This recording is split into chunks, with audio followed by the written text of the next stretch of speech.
मेरी बहन गलत है। अली को तो यही सब अपनी बेगुनाही का सबूत किया। कुछ आपने किया है। वो अजियत जो आपकी मम्मी मुझे सारा दिन कहती है, ऐसी नहीं। बिल्कुल पसंद नहीं है। एक्सपेक्ट कर रहा था आपने कहा बात कैसे बराबर होगी माँ?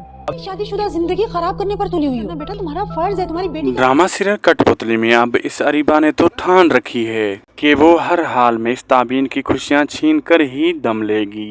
लेकिन अरीबा ये नहीं जानती कि जिस तरह से वो दूसरों के बारे में बुरा सोच रही है, उसका अंजाम तो बहुत ही ज्यादा बुरा दिखाया जाएगा।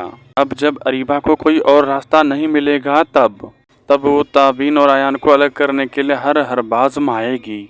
अब ये अरीबा हारून को इस्तेमाल करेगी और हारून बिला वजह इस ताबीन को ब्लैकमेल करना शुरू कर देगा, जिससे सबको यही लगेगा जैसे हारून और ताबीन इन दोनों के दरमियान कोई अफेयर चल रहा है।